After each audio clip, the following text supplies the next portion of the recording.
luz de redenção.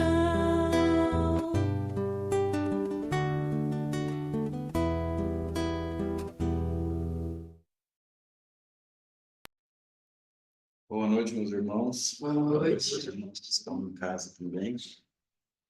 Vamos fazer uma prece de agradecimento a Deus, né, e a Jesus por estarmos aqui presentes.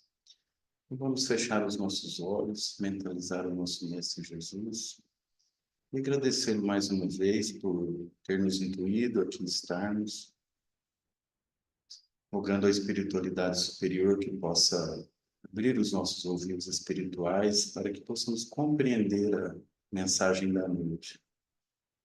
Que a espiritualidade também possa incentivar o nosso palestrante e que ele possa tocar os nossos corações com suas palavras. Graças a Deus e que assim seja.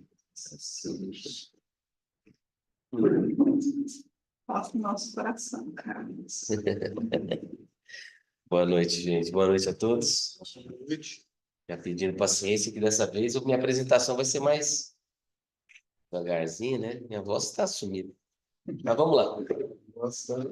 Mas tem que sair. A minha voz tem que sair. Sabe por quê? Então, olha, eu vou fazer uma pergunta, vocês não precisam assim, ficar com vergonha, tá? Quem tem o costume de ler livros espíritas em casa? Tirando a Márcia, que você que lê. A Elite também tinha que tirar, né? Se eu fizer essa pergunta num centro espírita com 200 pessoas, elas forem sinceras, eu aposto que muito menos de 10% das pessoas que estão frequentando a casa espírita estão lendo o livro. Porque hoje o processo de educação está mudando muito, as pessoas estão muito visuais. Então a pessoa prefere o quê? Ir na internet assistir um vídeo, né? Aprender por vídeo aulas, do que ler o livro material. Alguns falam, não, eu gosto do livro virtual, PDF, mas muito, eu particularmente, vai me desculpar, eu não gosto de ler em PDF. Eu, se eu não tiver o livro, mas é uma coisa minha, né? Chama a gente de atrasado, né? Mas eu não consigo ter a mesma capacidade de gosto pela leitura se eu tiver no PDF. Agora, o que a gente observa, né? Que as pessoas estão lendo cada vez menos. Agora, quem levantou a mão aqui que está lendo o Evangelho segundo o Espiritismo, não precisa falar, pode levantar a mão. Quem é que pula a introdução do Evangelho segundo o Espiritismo e vai direto nos capítulos? Aí, ó, o ilírio. Por isso que é importante a reunião espírita, gente.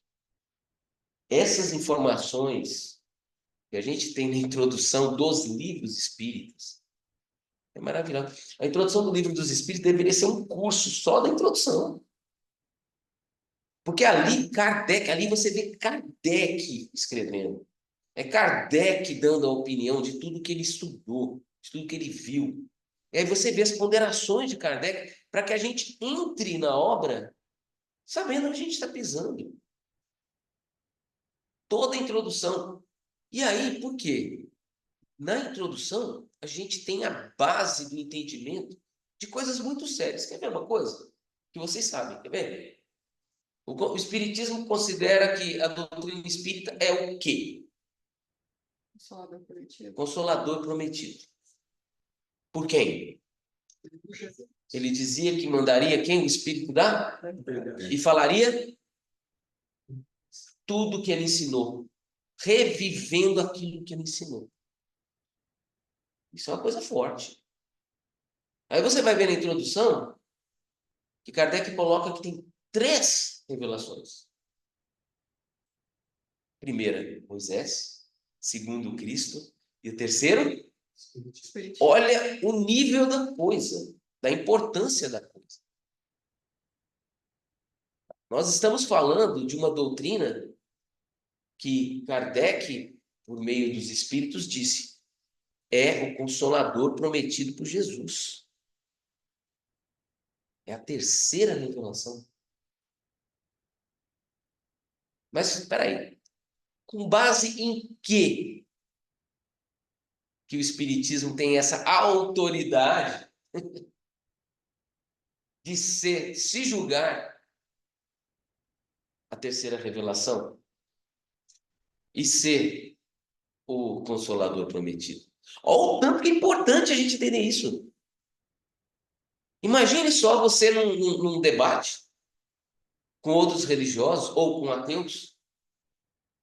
E fala, não, a doutrina espírita é o Consolador prometido por Jesus. O Paráclito, segundo algumas traduções. E a terceira revelação. O que vocês acham que eles vão falar? Vocês estão de brincadeira? Com base em quê? Você tem... Como assim? Né? As pessoas não entendem. Agora, o espírita tem que saber. Tem que saber. E está nessa introdução aqui. Ó. É fundamental a gente entender a base para que a gente prossiga. Né? E muitas vezes eu brinquei com você, mas é verdade, a pessoa pula a introdução. Vai direto ao capítulo 1. Aí ouve dizer que aceita por aceitar. E a doutrina espírita é a doutrina da razão, da compreensão. A gente tem que aceitar de uma forma o quê? Racional as coisas. E eu vou falar uma coisa para vocês, hein? Nós estamos numa doutrina muito, mas muito democrática. Ela é muito light. Né? Ela é muito democrática. Ela permite que você duvide. Ela permite que você não entenda. Ela permite ouvir de você e falar, olha, isso aqui não faz sentido para mim. Sabe por quê? A doutrina espírita, ela tem alguns princípios. E desses princípios, um deles é isso. É da lei do progresso.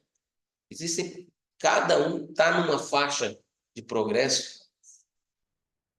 Cada um está numa experiência que muitas vezes essa experiência não os permite entender a doutrina espírita da forma que deveria entender. Outro, quer ver? Olha que coisa interessante. Essa autoridade do espiritismo, que Kardec vai nos explicar aqui, nesse capítulo, né? Ele nos coloca na seguinte situação. Encerrou-se aqui as revelações? As revelações, elas vêm de acordo com o progresso dos mundos. E de acordo com a necessidade de dar um salto a mais. Ninguém passa do ensino fundamental para a pós-graduação da faculdade sem passar por um processo. E em cada processo tem as suas formas de condução para a pessoa evoluir. Senão ela não entende. Ela não entende nada. Né? Vocês podem perceber que toda a história da humanidade é assim. Acontecem algumas coisas que dali todo mundo passa a pensar diferente. Né? Várias coisas. Na parte material, a gente pode falar um monte de coisa. Vocês já imaginaram o planeta Terra como era antes da criação da linguagem escrita? Olha o tanto que era diferente. Antes da descoberta da roda, como que era a vida das pessoas antes das lentes? Antes dos instrumentos que as pessoas usam para fazer os objetos? Tudo isso marca na história mudanças muito importantes da existência das pessoas. E aí a gente pode falar várias coisas. A cultura, o crescimento, o acúmulo aquilo que foi escrito e deixado como leis em vários locais totalmente isolados. Imagine só. Você acha que lá na Rússia, no meio da Rússia, havia comunicação daquele povo com o pessoal da América do Sul, de cá, se não existia barco, não existia telefone, televisão, como que? Eles não sabiam. Não que existiam, né? Os nórdicos, eles levaram um maior susto quando foram encontrar a Inglaterra e viu uma sociedade daquela cheia de riquezas para eles. Então, peraí, tem gente aqui, opa, então vamos tomar. Eu quero tomar. Olha, eles trabalham metais. Olha, que coisa diferente. Sequestraram até padres para poder entender o que é que naquele projeto. Não, vem cá, como é que é a cultura, né?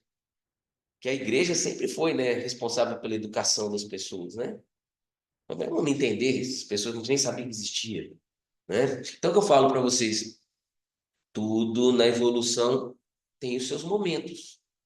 E no lado da espiritualidade, o Espiritismo explica que, olha, os momentos culminantes, o pico de revelações até hoje são três. Moisés, que veio trazer o monoteísmo. Para aquela época, apresentou um Deus bem diferente do Pai que Jesus apresentou. E diferente também um pouco, né, do inteligência suprema, causa primária de todas as coisas que o Espiritismo apresentou.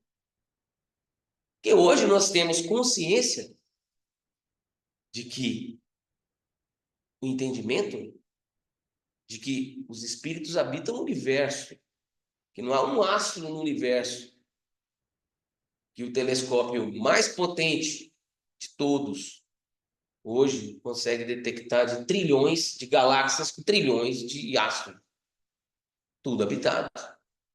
Naquela época do Cristo, não podia se falar disso, que a única pessoa que falou disso foi presa, massacrada e crucificada, que foi o próprio Cristo. Olha, ele usou esses termos. Meu reino não é deste mundo. Na casa do Pai tem muitas moradas. E ele foi perseguido e morto por falar isso. Pensa. Mas ele deixou. E a doutrina espírita vem o quê? Nos ensinar. Quem é que é o autor da doutrina espírita, pessoal? Se alguém, hã? Se alguém falasse que era Kardec, a gente ia ter que fazer um curso aqui agora. A doutrina é dos espíritos. De que espíritos? O Livro dos Espíritos traduziu para a gente. Seres que viveram na Terra e desencarnaram. Quem? Os mais sábios que vocês puderem imaginar. Porque na hierarquia dos espíritos de conhecimento, cultura e bondade, esses espíritos, eles que são os responsáveis para trazer os ensinamentos que Kardec selecionou. Kardec era um pesquisador poliglota. Não foi só lá em Paris que ele pegou psicografias. Pra ter uma ideia, ele recebeu comunicações de 37 países diferentes. E eles falam que a conta de centros espíritas, eram reuniões espíritas, né? Que eram feitas em casas, né? Mais ou menos 1000 localidades diferentes no mundo. Recebi por quê? Porque as pessoas recebiam os espíritos através da mediunidade, que foi o objeto de pesquisa desse educador chamado Allan Kardec. Então ele fez um trabalho de tamanha monta que a gente não tem ideia. Quando a gente vê o filme de Allan Kardec que tem no cinema, no Netflix, né, a gente não tem a exata dimensão da grandeza, da quantidade de informação que ele teve. E ele conseguiu o quê? Selecionar. E ele trouxe o quê? O ensinamento dos espíritos, filtrado por ele, que tinha uma cultura muito acima da média. Ele era um espírito preparadíssimo para receber aquilo, fazer as suas análises, a sua pesquisa, e com a base filosófica, ele que escreveu aquilo que ele considerou de um alto teor cultural, moral, diferente da maioria das pessoas encarnadas. Agora, qualquer informação bastaria? Aonde está a autoridade disso? Todos os espíritos falam a mesma coisa? Todos os espíritos são do mesmo nível de conhecimento? Se algum médium incorporar um espírito, agora ele é um espírito de luz? Os espíritos falam o que querem, contanto que tenham um médium perto. O médium ele pode ser evoluído ou não, moralmente. Então já vem outro princípio. Espíritos superiores, eles se afinizam com pessoas do bem. Isso é importante. Aonde tem o quê? A vontade da prática séria e sincera. Reuniões sérias, está lá no Livro dos Médiuns.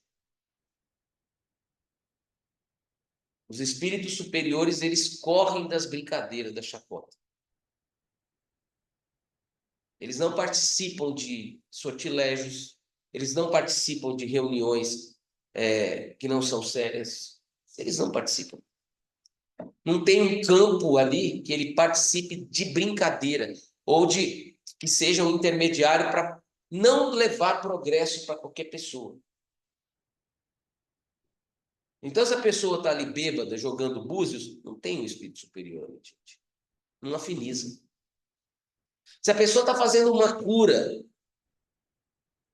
mas a pessoa ela é uma pessoa imoral, que o objetivo dela ali não é a caridade, da forma que os espíritos superiores dizem, benevolência, indulgência e perdão, pode até estar acontecendo aquela cirurgia espiritual, mas aquele espírito é um espírito atrasado, em sintonia com aquele médium. Então, é importante, mas peraí, então já que tem isso, então quer dizer que todas as obras psicografadas, a gente tem que analisar se é de um espírito superior ou não? Tem. Então, como que eu vou saber? Filtra Kardec.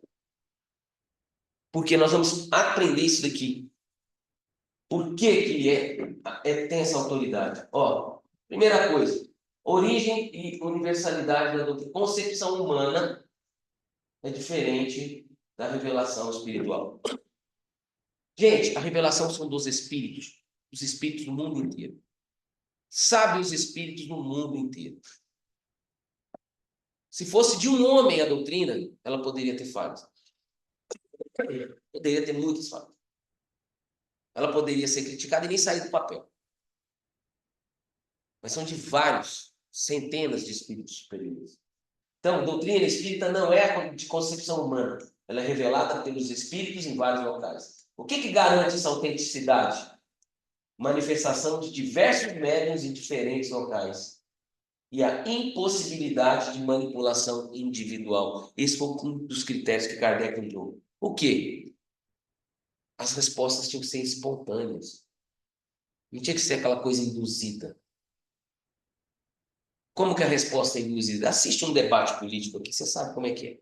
Você induz a pessoa a falar, você induz a pessoa a contradizer, você induz a pessoa a cometer um erro ali. Mas nesse diálogo de Kardec com os espíritos e nas respostas que os espíritos disseram, isso aqui foi importante. As respostas elas vinham de livre e espontânea vontade dos espíritos. E havia o quê? Uma concordância enorme de acordo com o grau cultural daquele espírito. O que eu quero dizer? Faz de conta que a gente está saindo de uma pós-graduação numa escola, numa belíssima escola. São 10 alunos de pós-graduação nessa belíssima escola. Aquela escola, ela adota uma determinada postura frente àquilo que eles acreditam e o que ensinam. Vão sair o quê? Vão sair todos aqueles alunos calibrados naquele conhecimento. Então, se esses 10 alunos, 20 alunos se espalharem pelo mundo, em todo lugar que eles forem ensinar, eles vão ensinar aquilo que eles foram calibrados. O espírito superior é mais ou menos isso. Os espíritos superiores. Qualquer pergunta feita a eles com relação à vida, aos princípios do espiritismo, né? Sobre a imortalidade, vida após a morte, sobre a morte, sobre a causa das dores, da reencarnação, lei de causa e efeito, pluralidade dos mundos, lei do progresso, caridade. Todas essas perguntas que forem feitas em qualquer lugar do mundo, se essa resposta for dada por um espírito superior, elas são coerentes. Não há contradição. Porque os espíritos superiores são calibrados nessa superioridade moral e cultural. Eles falam a mesma língua. Eles falam a mesma coisa. Ah, mas é a mesma palavra? Não, é a ideia. Porque os espíritos são individualidades que eles se coletivizam. Por quê? Porque falam a mesma coisa. Não tem contradição entre espíritos superiores. Quis Deus que a nova revelação chegasse aos homens por mais rápido caminho e mais autêntico. Incumbiu, pois, os espíritos de levá-la de um polo a outro, manifestando-se por toda parte, sem conferir a ninguém o privilégio de ouvir as palavras. Um médium preparado em qualquer ponto do mundo vai receber o grau de mensagem do Espírito Superior da mesma forma. Mas quem que é esse médium? Ele não tem nome, ele não tem grau de importância. A importância é a mensagem. Né? Um homem pode ser ludibriado, pode enganar-se a si mesmo. Já não será assim quando milhões de criaturas veem e ouvem a mesma coisa. Constitui isso uma garantia que cada um e para todos. Ao demais, pode-se fazer que desapareça um homem, mas não pode-se fazer que desapareçam as coletividades. Olha que interessante. Mata-se o Criador, mas a obra fica. Por quê? Porque é a obra dos espíritos. O próprio Kardec, quando ele se sentiu, falou, nossa, será que eu vou dar conta disso? Obras póstumas. Falou, assim, se eu fracassar? E se não der certo?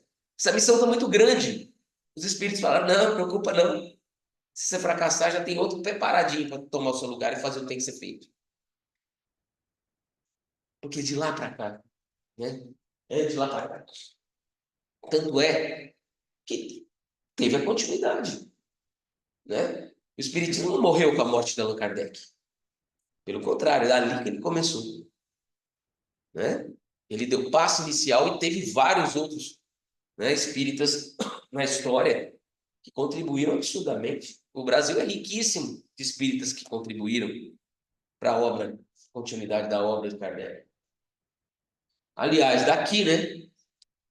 Sai do Brasil mesmo, né? Para o mundo. Pode-se queimar os livros, mas não se pode queimar os espíritos. E uma coisa interessante, gente. Olha, aqui. Ora, queimasse todos os livros e a fonte da doutrina não deixaria de conservar-se quer dizer, pela razão mesmo de não estar na terra, de surgir em todos os lugares e de poderem todos dessedentarem-se nela. Faltem os homens para difundi-la, haverá sempre os espíritos, cuja atuação a todos atinge e aos quais ninguém pode atingir. É muito simples. Adiantou queimar os livros dos espíritos naquela fogueira, né? Como que é o nome? São Bartolomeu, como é que é? Noite de... Eu esqueci o nome, tem um nome. Queimaram esses livros dos espíritos. Nem. Queimou a escrita. Outro vai lá e escreve. Não é verdade? Né? Por quê? Porque os espíritos eles estavam para o trabalho. Aqui é propagação pelos os espíritos comunicam-se globalmente. Utilizam que de inúmeros médiums. Outro princípio da doutrina espírita é a existência da mediunidade, da intervenção dos espíritos na vida corporal dos homens, da influência dos desencarnados na vida material. E a mediunidade, ela vem o quê? Para trazer isso, né? Foi a mediunidade que foi o quê? Foi o método científico que Kardec trouxe à doutrina. O método científico era de observação. Perguntar, mas não é ciência. Na época era das mais avançadas. Era o método observacional. E ali ele fazia o quê? No método dele, a razão, o bom senso, nós vamos ver aqui. Né? A razão e o bom senso foi o que a peneira da coisa, a lógica, a coerência. E quem era o filtro? Era uma pessoa de altíssimo nível cultural, que era um professor poliglota, conhecedor de várias disciplinas da vida, autor de várias obras. E Kardec foi tão maravilhoso que ele falou assim, ele criou uma coisa muito interessante, que hoje é muito comum, né? Hoje é comum uma pessoa, quando ela vai deixar de seguir aquele caminho, né? Que era uma forma de ensino para outro, adotar um pseudônimo. Né? Para não ser o mesmo Allan Kardec que ensinava matemática e gramática, né? Que ensinava línguas, que ensinava geografia e história, né? O Leon Denisard, ele passa a ser Allan Kardec para falar de espiritismo, para não se misturar. É muito comum. A gente vê isso entre os cantores, não é? A gente vê muito isso entre as pessoas que publicam também, adotam pseudônimos, né? Para não se confundir, antes e depois. Era um costume no judaísmo, não era? A conversão do cristianismo dava de nome. Levi foi Mateus, Saulo virou Paulo, não era assim? Né? Tem vários, né? Muda a partir daquela mudança, né, da pessoa, como se ela virasse uma página na vida dela. Né? São coisas, os próprios espíritos que fazem a propagação do espiritismo com o auxílio dos médiuns, que também eles, os espíritos, vão suscitando de todos os lados. Se tivesse havido unicamente um intérprete, por mais favorecido que fosse, o espiritismo mal seria conhecido. É por isso que a gente vê várias outras doutrinas filosóficas, né, que elas morrem com o autor.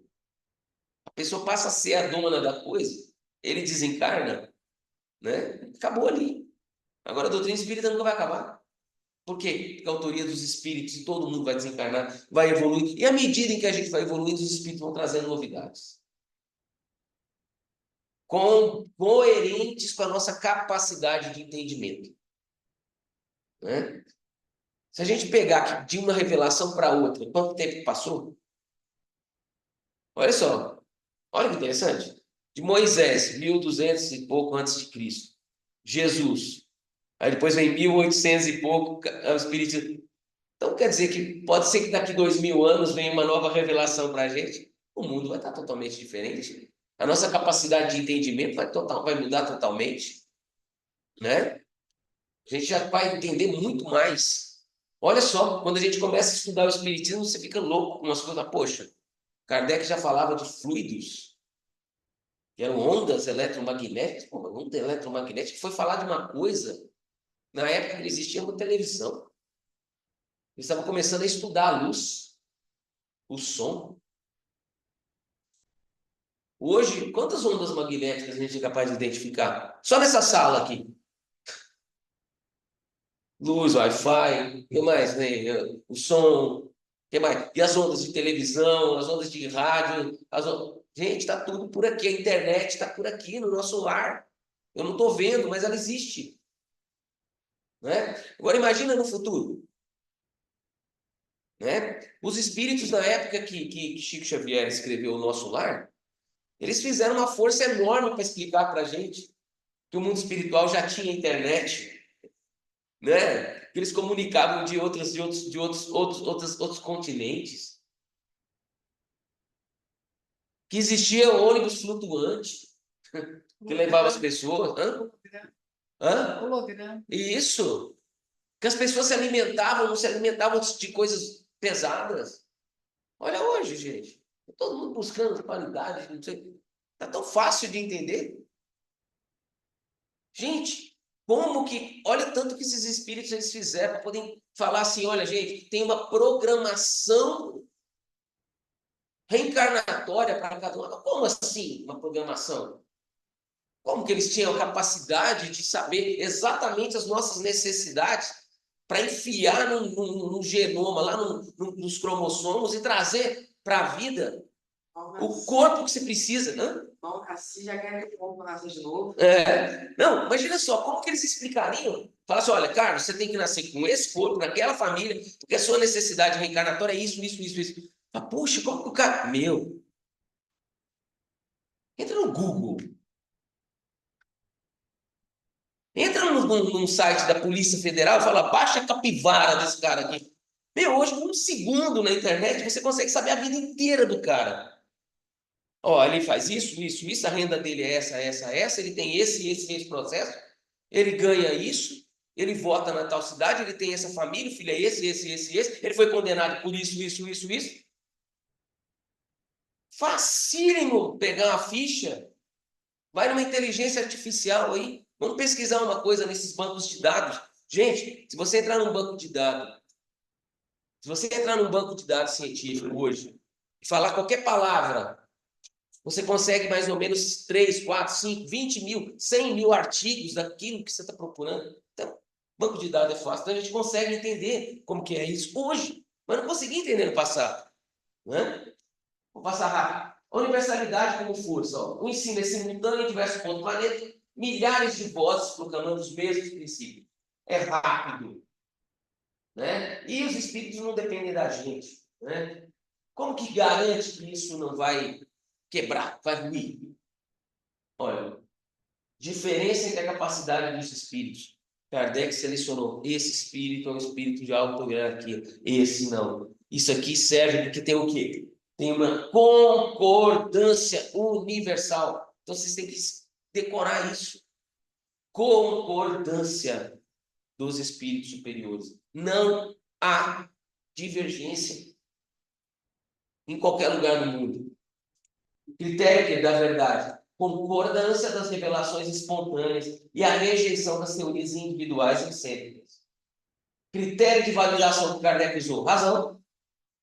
Quer dizer, ele submetia as teorias ao bom senso e à lógica e busca o quê?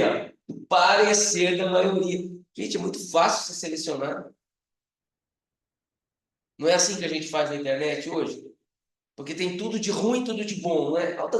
Olha que é fácil a gente entender Kardec. Vocês não conseguem pegar uma palestra e falar que porcaria, isso aqui foi horrível. Fala, nossa, nunca escutei isso. Que sensacional, fez sentido para mim. Eu guardo. Aí você vai lá no outro vídeo, putz, que sensacional, adorei isso. Aí você cruza. É muito interessante. Essa concordância universal dá força para a doutrina espírita. Né? As revelações são espontâneas em diversos médios e locais. Então, tem que haver coincidência. Né? Então, a razão, primeira coisa. Olha que interessante. Até nisso a doutrina espírita foi interessante. Você precisa entender, você usa razão. Aquilo que a gente não tem capacidade de entender, porque segundo os espíritos nos falta um outro sentido, um sétimo sentido, para entender a essência do espírito, a essência de Deus, a gente ainda não tem esse progresso para entender. Então não é feito para entender mesmo. Então a doutrina espírita chegou num nível de entendimento da espiritualidade, que é onde a gente pode chegar encarnado na Terra. Agora, o uso da razão é importante. E aquilo que a gente não entende de jeito nenhum? Como que a gente vai conseguir conceber uma ideia? Através da fé. Ó, a fé, o Espiritismo chama de quê? Mãe da esperança e da caridade. Está lá, no Evangelho. A fé, mãe da esperança e da caridade. Então, a esperança e a caridade vai nos fazer, através desse convencimento racional da nossa fé, por isso que a fé é raciocinada, o nosso entendimento de Deus. E os Espíritos falaram, olha, basta vocês entenderem que Ele é único, é onipresente, onipotente, Ele é justiça, amor e caridade, justiça plena, toda bondade e sabedoria, causa primária de tudo. Né? Então, garantia da unidade e verificação universal como critério de verdade e a anulação das teorias contraditórias. Então, Kardec teve esse trabalho. Tudo que se contradizia, ele tirou da doutrina. Porque não podia ter contradição. Vocês podem ver que tudo bate mesmo. Aquilo que a gente acha que é contradição, que a gente não entendeu. Tudo que a gente não entendia, a gente começou a entender. O próprio Espiritismo falou assim, olha, é a chave do entendimento de tudo que no passado era fantástico, maravilhoso. Hoje eu consegui entender, porque nós chegou um tempo que nós conseguimos entender. E a base de ser o consolador é trazer o quê? O que Jesus ensinava, que foi apagado pelos homens. Foi desvirtuado por aquele mau entendimento e as influências políticas erradas no passado. E a evolução da doutrina? Observação de revelações globais, os passos futuros sempre vão ser guiados pela concordância. Ó, as revelações sempre são o quê? Gradativas, de acordo com o quê? Inteligência e maturidade que as pessoas recebem para compreender essas novas verdades. Isso é fundamental. Ah, mas o Espiritismo ensinou tudo? Não! Tudo para a gente até agora. Agora, se evoluirmos muito mais daqui a alguns milênios, vamos ter condição de entender mais. É muito interessante. Vai fazer muito mais sentido para as nossas experiências. Né? Então, o princípio da concordância. Não será a opinião de um homem que se aliarão a outros, mas a voz unânime dos espíritos. Não será um homem, nem nós, nem qualquer outro, que fundará a ortodoxia espírita. Tampouco será um espírito que se vem impor a quem quer que seja. É a universalidade dos espíritos. Gente, é a comunhão de várias vozes do além, com altíssimo grau de conhecimento. E pasmem, todos eles já reencarnaram na Terra antes de estarem lá dando as mensagens. A gente vê no próprio livro dos Espíritos. Lá tem Santo Agostinho, lá tem Platão, lá tem Pascal. Né? Lá tem vários espíritos, filósofos famosos que fizeram a diferença dentro da filosofia do mundo. Né? E para concluir, a autoridade, então, ela se baseia na universalidade e concordância dos espíritos, na independência de individualidades humanas. O espiritismo não precisa do homem para existir, porque a doutrina é dos espíritos. E o futuro, que é o desafio, é harmonizar as opiniões. É muito difícil. Muito difícil harmonizar. Né? Por isso que a gente vai precisar de muitos anos ainda, né? Caminhando com a doutrina espírita. Né? Porque, gente, não confundam doutrina espírita com movimento espírita. O movimento espírita segrega. As pessoas se dividem. E isso é uma coisa terrível. Palestra para o próximo dia. Ainda mais agora, quando inventam até politizar o espiritismo, virou uma bagunça. Os homens fracassando. Mas os espíritos estão lá do mundo espiritual falando, ixi, tá errado. Tá errado. Né? Mas é isso aí. E a missão? Congregar a humanidade sobre o mesmo entendimento. É o que fala, mas o espiritismo é a religião do futuro? A resposta dos espíritos, não. Mas a sua filosofia estará em todas as religiões no futuro. A razão é fazer com que todos acreditem no quê? Nos princípios da doutrina. Porque existem aqueles princípios principais e tem outros fatos que explicam as coisas, as experiências. É um perigo a gente, por exemplo, pegar um livro do Emmanuel, que pega, não, a pessoa nasceu cega porque ela fez isso. Isso são exemplos. Mas não é um princípio. O princípio é a lei de causa e efeito. O princípio é o que é? É a reencarnação como para vias de progresso. Agora, essas coisinhas que a gente vê nas literaturas espíritas, a gente não pode tomar como todo. São ilustrações daquilo que é o princípio. Mas isso é o curso, né? Por isso que a Márcia dá o curso todo semestre aqui para a gente ir entendendo aos poucos. Obrigado, pessoal.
Nos preparemos para o momento do passe e fluidificação das águas. Coloque um recipiente com água limpa para ser fluidificada. Irmãos, não importa aonde você está, quais as dificuldades que está enfrentando, Jesus está sempre pronto para vir em nosso socorro. Coloque-se de maneira confortável que lhe facilite a concentração e a receptividade. Respire lenta e tranquilamente.